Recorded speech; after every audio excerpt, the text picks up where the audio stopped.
இங்கதான் இருக்கியா? என்கிட்ட இருந்து உன்னால தப்பவே முடியாது மதி. இதோ வர.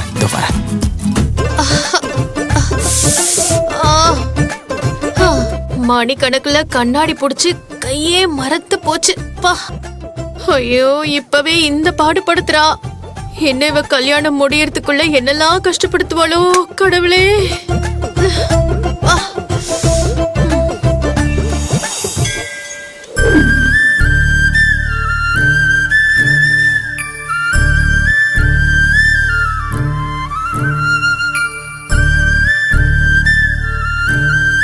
அண்ணி சீதா ஒரு குழந்தை எனக்கு பெத்து கொடுப்பான்னு நான் காத்துக்கிட்டு இருந்தேன். ஆனா இவ்வளவு என்ன ஏமாத்திட்டா.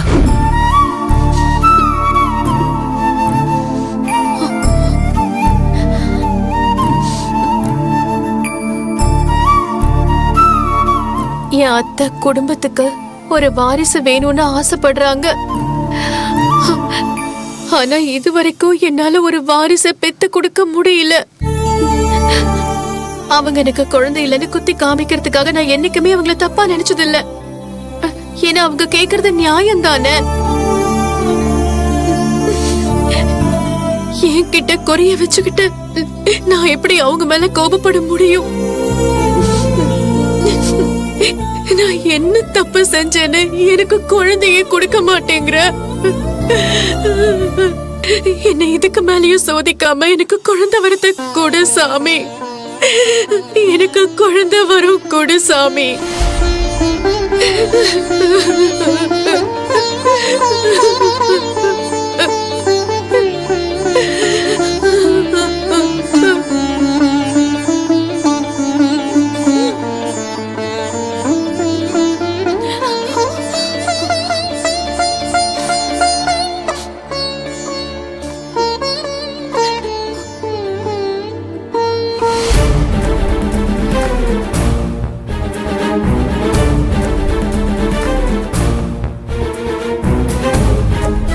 மதி, எனக்கு என்னமோ ஆதி வந்திருக்க மாட்டான்னு தோணுது.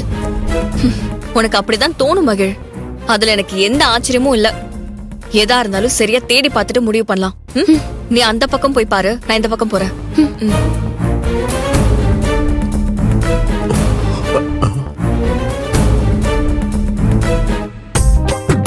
ஆஹா, மதி தனியா போறா. மதிய பார்த்து சர்ப்ரைஸ் கொடுக்கலாம்.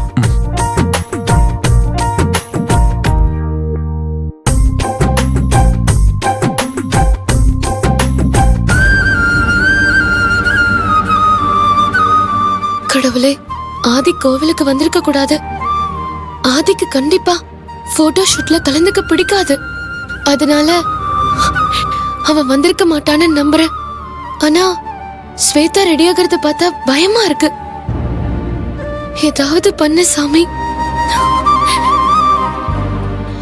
என் ஆதியை என்கிட்ட இருந்து தட்டி பறிக்க நினைக்கிறேன். அந்த ஸ்வேதாக்கு ஒரு நல்ல பாடத்தை கத்துக்கூட.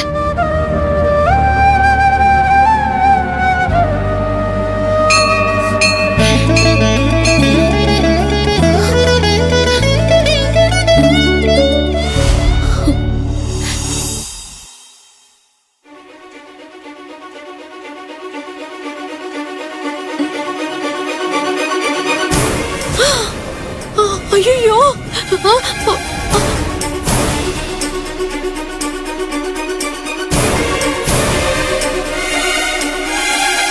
ஐயோ, இந்த பொண்ணு ஆதி லவ் பண்ற பொண்ணு இல்ல.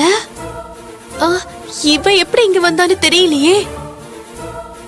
இவ ஆதி தம்பிய பாத்துட்டா பிரச்சனை ஆயிடுமே. உடனே ஆதி தம்பி கிட்ட இவ வந்திருக்கிற விஷயத்த சொல்லணும். ஐயோ கடவுளே, இவ ஆதிய பாத்திர கூடாது. நான் என்ன பண்ணுவேன்? கடவுளே, ஐயோ,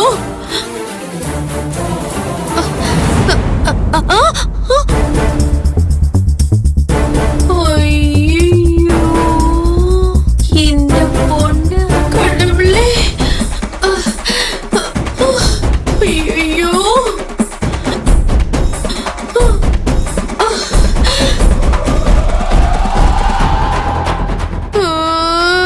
மகளினி ஃப்ரெண்டும் இங்கதான் இருக்கா. எல்லா பக்கட்டும் வலிய வீசுறாங்களே. போச்சு, உடனே இந்த ஆதி தம்பி கிட்ட சொல்லி ஆகணுமே. கடவுளே கடவுளே கடவுளே கடவுளே. ஐயோ கடவுளே, என்ன சோதனை இது. ஐயோ கடவுளே கடவுளே, நான் என்ன பண்ணுவேன்?